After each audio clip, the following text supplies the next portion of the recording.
Ronaldo Bryant. Jason Ronaldo Bryant. August 31st, 2019. Today is Monday, May 11th, 2020. Correctional Training Facility in Soledad, cell number 306 in F-Wing on Central Yard. I live in Elk Grove, California. Wow, how many days? I know it's over 7,000, so it's like 7,300 something. I've been out of prison for 44 days. April 20th, 2000. Yesterday on El Dorado Trail. January 1st of this year, a law passed called Senate Bill 1437, which stated that an offender who did not commit an actual murder should not be charged with murder. We were engaged in robberies. On my commitment offense, our victim was killed by my co-defendants. The law stated that whether you were the actual killer or not, if you were involved in the felony, then you were guilty of murder, and that's what I was convicted under. July 27th of 2019, I was recommended by the Secretary of CDCR for 1170D, which is a penal code that states that if an incarcerated person has demonstrated exceptional behavior while incarcerated, then the Secretary has the right, the authority to recommend that a sentencing court resentence and vacate that incarcerated person's time, and I was awarded that recommendation based on my conduct in prison. Either a fan blowing or COs racking the bar, which means taking a metal clanger and clanging the bar to alert inmates that it's time for work. The first thing I hear is like it's a bouncing sound. Imagine a kid bouncing in a crib going, ah, ah, ah, ah. The last thing I see is either the prison lights coming through the window or my television, which is I usually put on a sleeper timer, so I'll nod off to that. The last thing I hear is my wife say, "I love you, good night."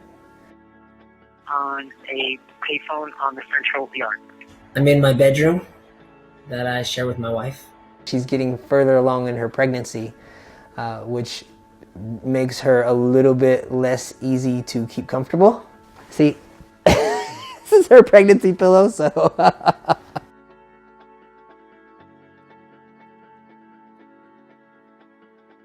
I know that there is a very good possibility that something favorable will happen on the 9th. I expect that the judge is gonna rule. The judge is going to decide if I do in fact qualify for relief under Senate Bill 1437. I hope that he finds in my favor. On September 9th, 2019, the judge denied my petition. He found that the law was actually unconstitutional. Moreover, he believed that I was a major participant in the crime. It's challenging because a lot of people want to encourage me and, I guess, for lack of a better term, infuse me with hope. Like, oh man, it's going to happen, you're going home. It's still very surreal. It's very surreal, the possibility that I could be going home soon. I think initially I felt, disappointment, a little bit shocked, I think. And I think that the shock came from, like, in my heart, I believed that I qualified, and I had that sentiment kind of reinforced by a lot of my loved ones and friends who felt that I would be getting relief. Subjectively, like for me, the worst thing about being in prison right now is not being the resource that I could be for my family, for my son, for my wife, for my mother. That's the worst. Objectively speaking, though, like in 20 years of experience here, the worst thing about prison is that the culture that prisoners have created is an incredibly alluring temptation for individuals to choose despair, to believe that they are not capable of doing things, and it takes really an extraordinary effort to break through that culture and just discover that, there are a lot of resources available to you to become the person that you want to be. The worst thing about being in prison for me is a sense of helplessness when it comes to being able to care for the people I love. I'm literally unable to help my wife around the house. I am literally unable to. One of the most paralyzing experiences for me was something so simple as hearing my son cry over the phone and not being able to pick him up and hold him. So an overwhelming sense of powerlessness to me, to be there for the people who I care about. That's the hardest part of prison. There are aspects of the culture that are challenging, for sure. It's a daily challenge to keep a positive perspective when you're surrounded by a context of negativity, and largely that's true. That's largely true in prison. That's a challenge. It's a challenge to wake up and say, well, I'm going to do something positive with my day. My wife is a very realistic woman. She came back into my life 8 years ago. We got married 5 years ago, and she chose to be with me, support me, and be on our side nonetheless.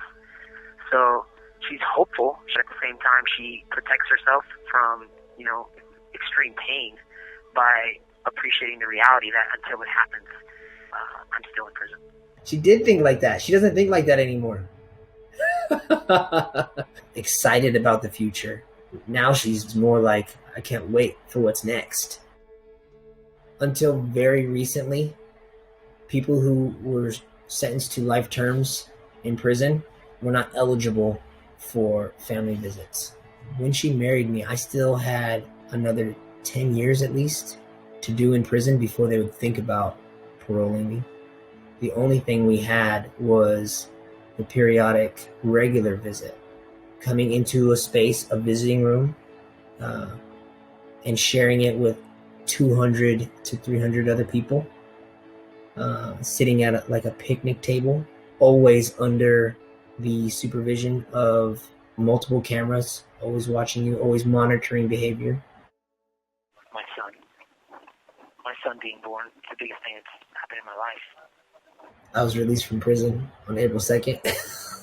I mean, the answer would be the birth of Jackson, but that's over a year.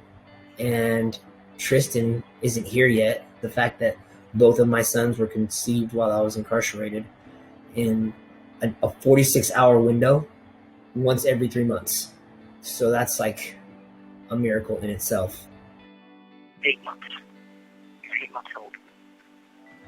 My son was born on January 11th, 2019. So he is 15 months and some change. Last weekend, August 25th. This morning when I dropped him off at daycare, he didn't want to let me go. Dad, I love you. No. A year from now, what would I tell my son? I'm so grateful for today and all the days to come that I get to be in your life. He'll be 2. Be a good brother. I want to take him to the beach, for sure, a year from now. I want to expose him to new environments at an early age. It would be like potty training, because I'm tired of changing diapers. But I don't know. I don't even know if that's right in the timeline. My son, he's the greatest thing I've ever done in my life, without a doubt. As far as literally objective accomplishments, I would probably have to say my master's thesis for my master's degree in philosophy. It was the most exhaustive piece of work I've ever done, and I was very proud of myself for seeing it all the way through with such a scarce amount of resources available to me. When I look at, my degrees or, senatorial recognition, my certifications, when I look at having my sentence commuted by the governor of California, I mean, it's an incredible document. But none of that comes even close to my boys. Yes, I do. I have several. I feel done with school, but I do have this far off dream, I guess, I don't know, fantasy, perhaps? I dare say a vision of retiring in my 60s, going back to school and receiving my PhD, writing some type of dissertation about all these years of work that not only that I've done in prison, but that I will continue to do for the next 20 years at least. Porter, wing aide, housing clerk. All three, but I would say wing aide is the official title. I am the Director of Restorative Programs for the CROP organization. The CROP organization, it stands for Creating Restorative Opportunities and Programs. It's a nonprofit with the mission of transforming the culture of prison and helping to redefine the purpose of prison in America. How people relate to each other. When I came to prison, I had a Nokia cell phone that the coolest feature on it was the fact that you could take off the front of it and change the way it looked. Social media and a lot of the technology that is available today just wasn't around back then in 1999. So I have heard and I suspect that the way people relate to one another is very different. So I'm curious to see how I'm going to adjust. I mean, I'm used to being in conversation with people, looking them in the eyes. And I'm very curious if I'm going to seem strange, like I don't fit in with the way things are in contemporary society today. How good of a driver I am? I know that might sound stupid, but it's true. I mean, just being a passenger in the car when we do go places, I wonder, like, am I going to be a good driver? Because my experience is that so many people aren't. My wife included. Zero. We have no internet here.